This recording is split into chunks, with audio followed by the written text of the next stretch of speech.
Bonjour à toutes, voici la correction de l'exercice page 177, numéro 70. J'ai déjà fait l'arbre, complétez l'arbre. Ici on a une probabilité de 0,3, étant donné que la somme des probabilités qui partent d'un nœud doit faire 1. Ici il nous faut 1 moins 0,3, c'est-à-dire 0,7. 0,7 plus 0,3 égale 1. De la même manière, ici 0,8 et ici 0,6. Deuxièmement, déterminer la probabilité conditionnelle P de B bar sachant A. Sachant A, ça veut dire qu'on est parti selon cette branche-là et on veut la probabilité de B bar, c'est-à-dire 0,8. Je veux la probabilité aussi avec un B dans l'antécédent et un A bar ici. Si B est dans l'antécédent, ça veut dire que c'est la probabilité de B. B sachant A bar.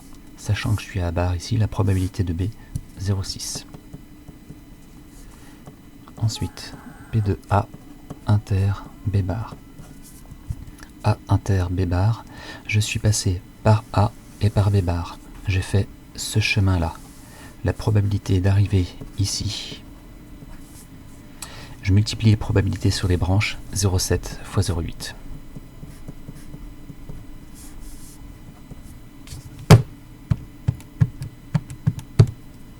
« 0,56.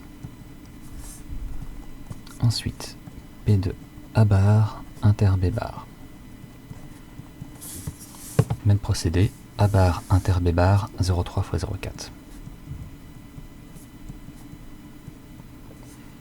Ensuite, P de B bar. P de B bar je le vois ici et là. Il y a deux manières d'arriver à B bar, en passant par ici, en passant par là. Ça tombe bien, ce sont les deux probabilités qu'on vient de calculer, 0,56 et 0,12. C'est P de A inter B bar plus P de A bar inter B bar, c'est-à-dire 0,56 plus 0,12, ce qui fait 0,68.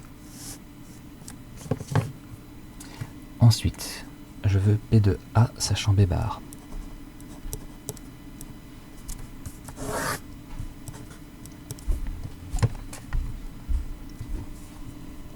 B bar.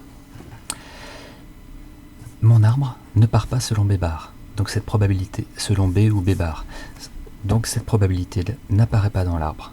Je dois la calculer à l'aide de la formule qu'on a en partie court. P de A inter B bar sur P de B bar.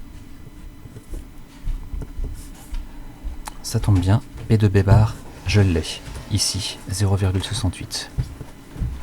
Et P de A inter B bar, je l'ai aussi, 0,56.